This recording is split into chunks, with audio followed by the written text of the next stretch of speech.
Good day, listeners. It's time again for another Pause for Parenting program, brought to you by Parent Education for Development in Barbados, PAREDOS, and this radio station. I am Sheila Stewart, Director of PAREDOS.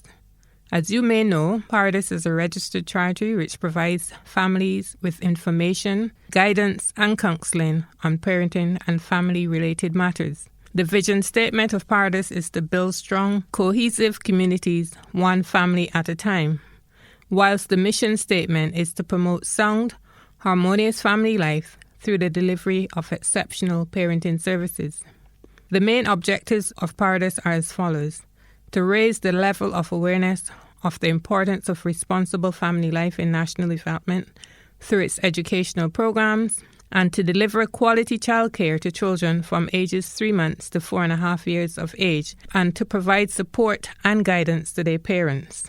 Programs offered by PAREDOS are designed to fulfill these objectives and reach parents in Barbados through a number of activities, including individual and family counseling, parenting classes, and community outreach activities.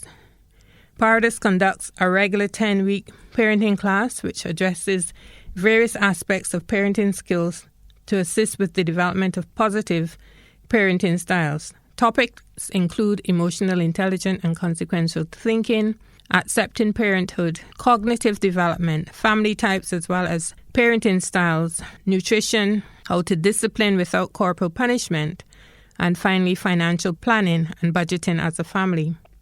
The classes are interactive, providing participants with the opportunity to share their experiences and hear from other parents as they share the joys and pains of parenting in Barbadian society.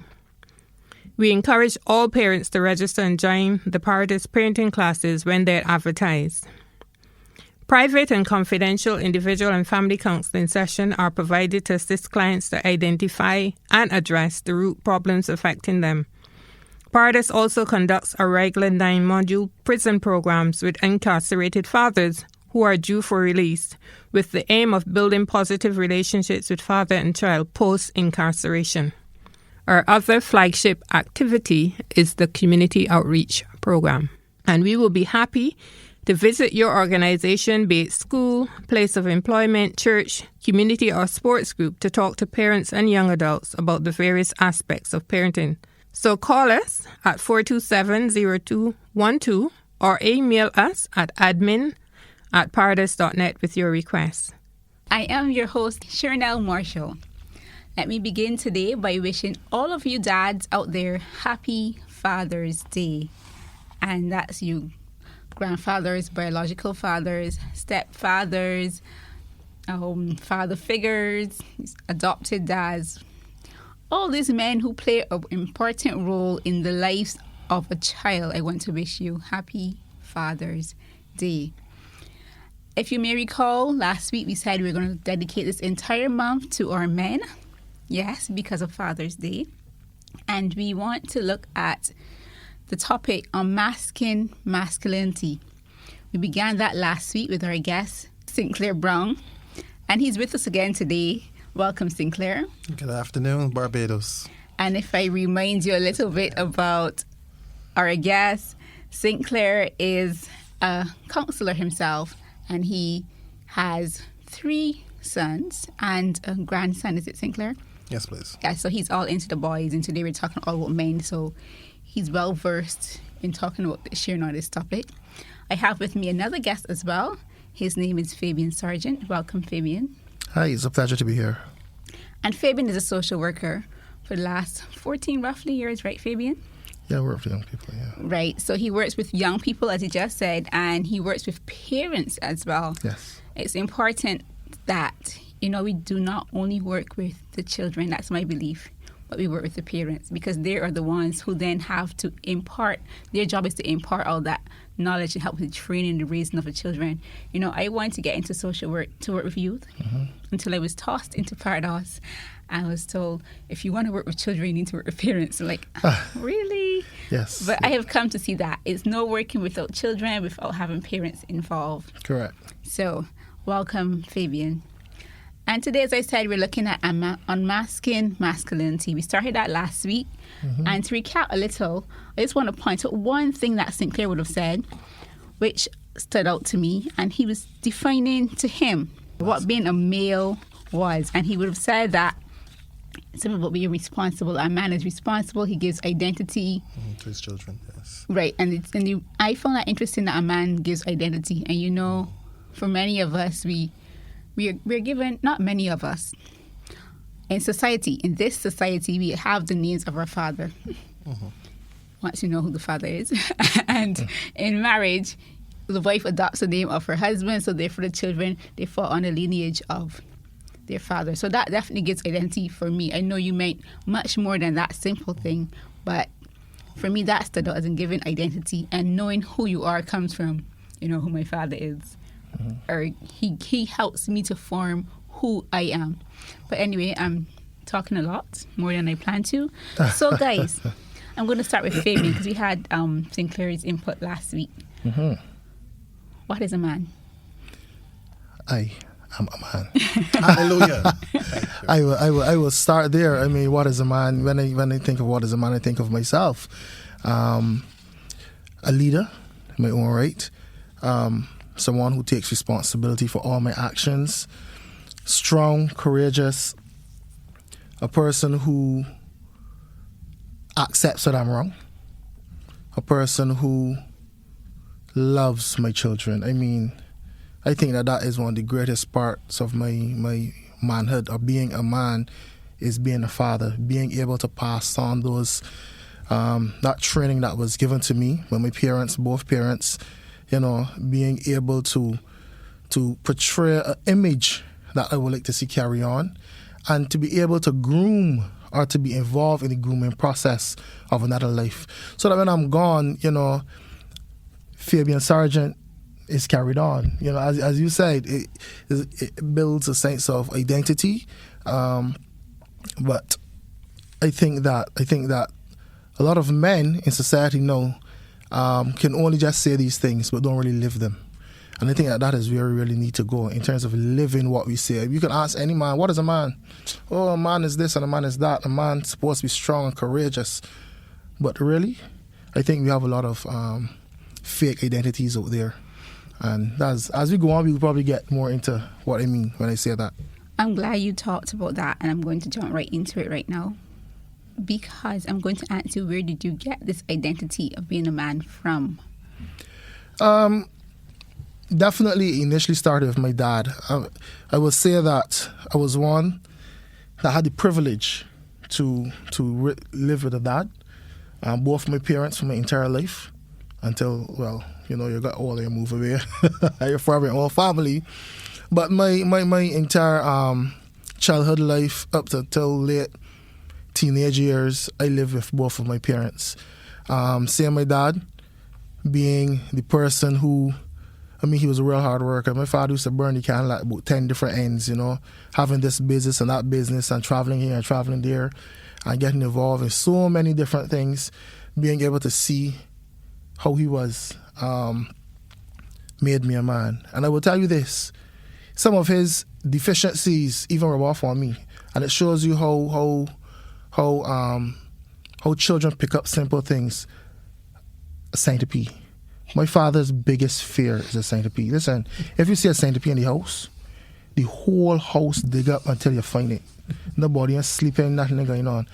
And that is the same way with me. You understand? I believe I got that directly from him. One of my most embarrassing moments is with my wife. I mean, when we first started really talking, and, you know, she came to my house. And the centipede was on the ground and they jumped on the table. I don't be ashamed to say these things, you know, but I just show you how simple things like that. And that was definitely, that's part of my dad. That's my father.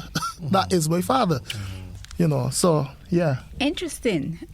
You said with your wife, you jumped on the table from a centipede. And I'm thinking that that's one of the features of men that men hold so close to. We fear nothing. So and that is it. That was part of what I meant by fake identity. Because sometimes we portray this real strength, and we got to be strong. And men are not supposed to be afraid of anything. Men are not supposed to cry. Men are not supposed to show that weak and softer side. That is not masculine. No, man. A man is supposed to cry. Believe you me, I cry when I have to cry. I am fearful when I have to be fearful. And I'm also very, very aware that my children are watching on. So whatever I do, I know that this is what my sons will, and they show me that from very, very, very early. Remember, there was a point in time, my youngest son, he's a year old, a year and a half, and when he was about 6 months old, me and mommy had a little quarrel weekend. It was like a Friday, throughout the weekend. You know how it does get in the house a little miserable sometimes, and he picked up that energy. I took him to nursery the Monday. When I went to collect him the evening, the auntie asked me, is something wrong with Tyler? Did something happen throughout the weekend? I was shocked. I was blown away. I was like, seriously? I mean, she could have picked that up from a 6-month-old child, that something was wrong throughout the weekend. So simple things like that shows that children pick up energy. Children feed. Children understand their environment. You spoke earlier about when you're working with children, you must work with parents. But children don't raise themselves. Children need parents. You cannot work with a child and not work with the environment. And one of the things that we as social workers definitely believe in is that the environment of an individual influences behavior. So if you grow up in a miserable environment, chances are you could be a very miserable person. If you grow up in a very aggressive environment, more or less probably be aggressive. So the environment influences behavior, and that is one thing that I think men should be aware of. But as I said, a lot of them portray this type of false image that no man, I ain't supposed to do this, and no, I ain't supposed to do that. But you got to be true to self, and I think that's where it really starts, being true to knowing self, and then being true to self. We have a nice dichotomy going on here, because you said you had the privilege of growing up with both your parents. Yes. And you'd have learned so much from your father. You were not present for our program last week, but Sinclair shared how he grew up with his single mother and his grandmother in the home, and then an older sister. So for him, it was all females only. Yet you still were able to form your masculine identity, your male identity, which you mentioned would have come later on when you came to know God and understanding Him as your Father. However, I want you to tell me, do you see any similarities between yourself now to what Fabian would have spoken about in terms of your children and how they have a lot of your traits, and how your example of being a man has impacted on their lives, what you have seen? Yeah, for certain, to see my children and watch them, because what it allows me to see is myself in the past. When I look at my children, that they're myself in the past, and what it gives them is to see themselves in the future. And when the child is missing to see what they will become, they then have to find it in something else. So when Mr. Sargent was able to see himself in the future early, I had to look for mine. So I would have looked to mine on the block. I would look to mine in other things that are not radio worthy. But it took a longer journey for me to get there. And by extension, hurting people, hurting families, by extension, hurting myself. We're not saying, or I'm not saying that having two parents is the solvent of everything. But we were created to be co-parented. Because even if you look at the word parent, it means two people. You can't have a single parent, really, because parent means two. And when we have what I identify with what Fabian said, I'm very aware of what I'm passing on. So I'm more deliberate, more than just organic about my behavior and my speech. So I know that I'm not raising children, I'm raising men. So when I speak to my sons, I'm not speaking to them where they are, I'm speaking to where they're going. So a lot of my dialogue with my sons is, my wife would say something, I spoil them, and then she says I'm too harsh with them, because I can spoil them and I can be very firm with them. And because they're accustomed to knowing firmness, they do not separate my firmness from my love. So I can be firm and they still know they can approach me. They still know they can hug me, despite the fact they know that I'm angry with them. Stop, Sinclair, I'm going to interrupt you. You said they can hug you. So this is something that men practice? You go around hugging your children, especially when they're boys? I'm glad you asked that, and I can tell you clearly, I believe that got to be Lord that tell you to ask me that. Hugging has been very, very difficult for me. And I say that because in my family, despite the fact that I raised with mother, grandmother, and sister, in our family, the culture is the adults don't hug. We hug children. We will hug down. We don't hug across. So the challenge that I encountered is as my sons got older and they became adults, that was very difficult for me. It was okay when they were younger, but as they began to get older, I recognized the challenge. Mm-hmm. So therefore, I had to be very deliberate now, and they know it. They can sense it. So even now, it's not that I am perfect, but they recognize my challenge. So sometimes I can see them pausing to see if I am coming to hug, and you can understand that situation. Yeah. I can identify with that as well. You know, I was told. Actually, it was drawn to my attention in recent times that I really don't show emotion. Mm-hmm. In all my years, I've never really observed it until recently. I mean, like months ago, and I really sat and really digested that, you know.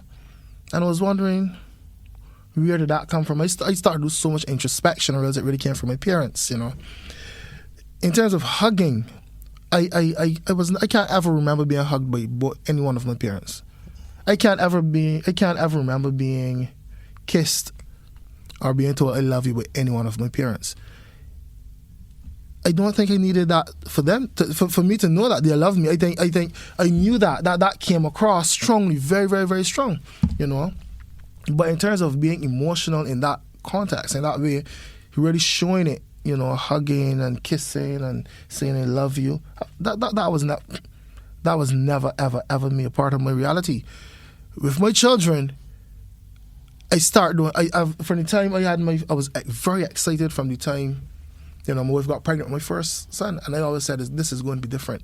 These things are going to be different. I hug my children. I tell them I love them, and I started to do it with my first son, and right now it's become like second nature. I mean, my son every single day. I mean, when I leave here, I go collect him from school or whatever. You know, he would tell me, he come and give me a hug.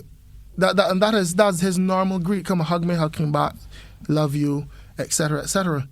Now, the whole thing with men of being masculine, again, with the same false identity, is that whole thing of emotion. A lot of men don't show emotion. They think that to hug a man or to hug somebody, you know, that's beyond me. Men should hug. Men should give one another a knock. You know, men should touch one another. Men shouldn't. You know, that is not right, because then allowing these things to being a homosexual in a homophobic society. So nobody wants to be classified or seen in such a light. So they don't do it. You know, you get on the block, you get a man or not. And I try to let my sons see that you can it is okay to show emotion. I lost my sister 2 years ago, and I still cry.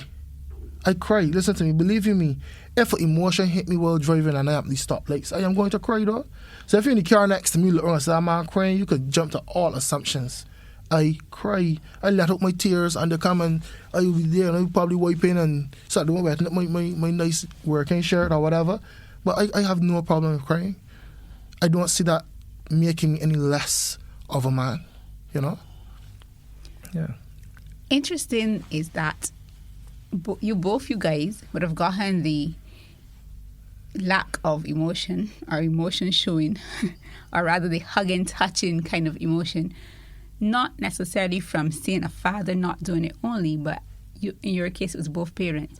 In St. Clair's case, in your case it was your mother as well. So Rich has, you know, got me the whole tummy fight, because I can't say it's a man. I can't say no, it's the man who does not show love to their older children, to their older sons. I can speak from my experience that, you know, when children tend to get, you said your son greets you now at 7 years old he is, with a hug, and that's a norm. And this happens right up until, you know, you end primary school. Yeah. But then somewhere going to secondary school, it's like, okay, Daddy, or around class 4. Yeah, I'm expecting Daddy, I'm too big for this now. So my thing then is, where does that come from? Did you, well, if we never hugged before, I can't, if you did that. But where does this come from? Where does this come from? And I hit a certain age, I can no longer hug. I can no longer touch my daddy. You cannot no longer let. I don't mind hugging him in private. I might do it in the house, but from the time you drop me off at school, it's no longer, daddy's safe. It goes beyond. Than just saying that they reach an age and where does it come from. It is about understanding the various developmental stages of children, of the individual, and knowing how they feel at the different stages of their life. I think that's probably would be one of my pluses as a parent, to identify the fact that when he's moving into adolescent phase, to expect different things. Even now, even as he was growing from a babe, I see so many different things. The hyperactiveness, I realize. This is not the Takira that I knew before, and how we should deal with it. My challenge sometimes is how the school deal with it. I understand that my child he's going through phases, and I get complaints every day from school. He's extra hyper, etc. And you're ready to say, well, he has ADHD, but sometimes these are the developmental stages of children. Boys and girls develop differently at different levels. Now, when he reached just back to where you were speaking about, that adolescent phase where they are now searching for identity. He's now picking up his own identity. He's probably living now in the shadows of daddy. As he starts to grow, he wants to get out of daddy's shadows and create his own shadows. And that is where the beginning stage come. It is now for daddy, I think that is where a lot of conflict with parent and children come. Because it's like, so you feel he's a man now? It's not you feel he's a man. Yes, he's becoming a man. And you need to understand the level that the child is at that point in time, and that is where communication comes into play. That is where that relationship starts to show. That is where the beast starts to show its head. Now, if you did not lay that foundation in the past, I'm telling you that at 12, 13 years old, you're now starting to build that foundation. You're going to have a difficult task. Not that it is impossible, but it's going to be a very difficult task. That is why it's important to lay that foundation early o'clock. Sinclair, you taught in another forum. I remember you sharing a lot on hyperactivity, or rather, I'm not sure if you used that word exactly, but you talked about a different way that boys and girls develop and how we try to confine boys to sit quietly. And tell us a little about that and what you think based on what he said. And just going, I just want to touch slightly, and please remind me unless I go on a tangent to cut short. In relation to the hugging and the so forth, I guess I'm the more senior person in that regards. Having a son, 26, one at 21, and one at 11. And I can tell you all of the boys will hug in public, especially the middle one. He doesn't care who. He will hug me, his stepmother, my wife, which is his stepmother. He will hug, he'd come in here and hug. He cares nothing about anyone when it comes to that. One of the things that even you spoke about, Fabian, in relation to crying, you see, when a man doesn't have his stability as being a man, if he's never been called a man, if he doesn't, because people keep putting these things on men, and it very frustrates me. What's a real man? I've been to so many discussions. What's a real man? I don't know what that means. Yeah. That's why I said hello when you said I'm a man. I am born a man. Nobody can cancel that. And once I'm not identified by a role, then I can cry, then I can hug, I can be myself because I'm a man. I'm not defined by what you claim I am. And by extension, when your children are raised in that, they understand that they can be and they can hug and express. So by extension, when we come to a place now, even to the question you just asked, into hyperactivity, which is once another thing that frustrates me. Me too. Boys have testosterone, and it drives them berserk. Women do not understand what testosterone do to us. You will never understand. It is like bzzz. That's the best way I can describe it. So I'm just saying to you is that when you're teaching boys, you must understand that to put us in a girl, when more girls sit and write notes, most of us have challenges with that. And it's not that we're not paying attention, but especially if that boy is intelligent, he will be bored and he will start to give stress. And many times he get lashes for being stressful. Yes, and that's the only thing I have a challenge with. Just a bit even on the ADHD and so forth. I remember when I was doing my social work placement, I was at the psychiatric hospital and I was part of, being part of the child guidance clinic, working in that area, trying to see what's going on. Nearly 65 to 70% of the cases that came in when I was there, ADHD, and I said, well, let me research this a bit more. And when I started to talk to some of the other agencies, let's say it was Supreme Counseling, whoever, people out there, And I realized that this thing is really, really high. It started making me wonder, like, so all these children sick? All the children at Barbados ain't any water? Something is wrong, and I think people need to understand children, understand that even the environment is very much a part of that child. So when you create a child, you have a child in a particular environment too that they'll allowed to do anything. There's no boundaries. You set no boundaries. I mean, I did a similar program like this before, and I did it with my son. I did it with my son sitting, because he knew that was when Daddy takes him out to sit quietly, and that was and he was very young then. We have to train children and create boundaries for them. Guys, this is very interesting. I'd love to go down this road further, but we'll have to do it next week, because guess what? We're out of time for today.